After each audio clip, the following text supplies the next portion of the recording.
President Donald Trump's escalating attacks on the judicial branch drew denunciation Wednesday from his Supreme Court nominee, Neil Gorsuch, who told lawmakers that the attacks were demoralizing and disheartening to the independence of the federal courts. "He certainly expressed to me that he is disheartened by the demoralizing and abhorrent comments made by President Trump about the judiciary," Sen. Richard Blumenthal told reporters after meeting privately with Gorsuch. Gorsuch's comments to Blumenthal were confirmed by Ron Benjian, a member of the judge's Sherpa team, a group of aides tasked with helping him navigate the confirmation process. Earlier in the day, Trump continued his days-long crusade against the judicial branch, after a Seattle judge halted his controversial executive order barring immigration from 7 predominantly Muslim countries. Now, a 3-judge panel in the Ninth Circuit Court of Appeals is currently deliberating on whether Trump's executive order should be allowed to continue. Speaking at a convention of major city police chiefs,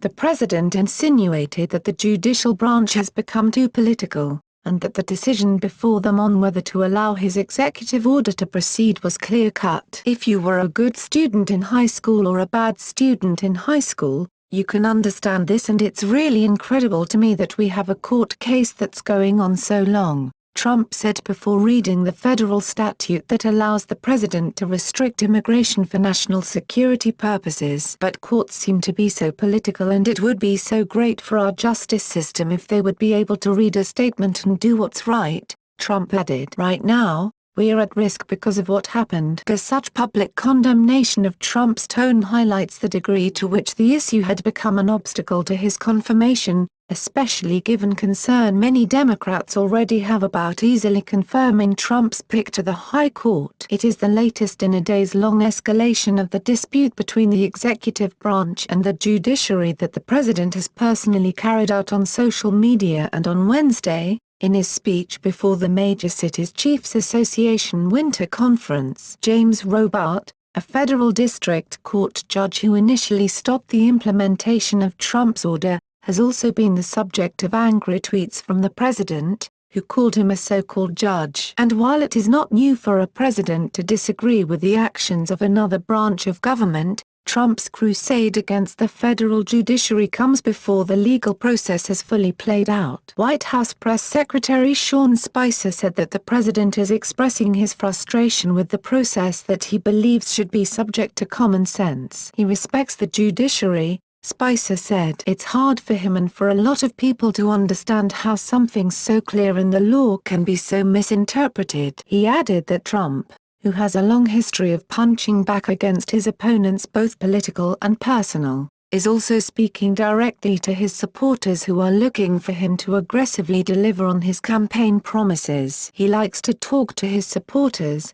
to be blunt," Spicer added. "Part of it is that people wonder, who helped elect him? What is he doing to enact his agenda?" Trump's handling of the incident recalled his attacks during the presidential campaign on an American judge of Mexican descent who he claimed could not fairly adjudicate his case because of his heritage. "In Trump's world there's a precedent where he believes a judge of Mexican heritage can't fairly judge his case," said longtime Republican strategist Rick Wilson. "It's part of the overall pattern of the Trump White House. They want to always be on the attack. It's not enough to say their ideas are wrong, their policies are wrong. You've got to nuke them." Not everyone was terribly offended by Trump's words. Paul Castle, a University of Utah law professor who served as a federal district judge from 2002 to 2007, who nominated by President George W. Bush, said he believes Trump stepped over the line in his criticism of Robart. "But I would characterize it as a misdemeanor traffic ticket, not a felony," Castle said. "Judges have thick enough skins that they are used to being criticized. We live in a time in which strong language seems to be the order of the day. The president certainly has a right to criticize the court," Castle said. He thought President Barack Obama went further in his 2010 State of the Union criticism of the Supreme Court, which had just decided the Citizens United v. Federal Election Commission case. Castle said Obama used more elegant language, but also contends Obama's analysis of the case was off base. "Besides, the president can tweet all he wants, but the final decision will be made by the judiciary." It's News Exposed signing off.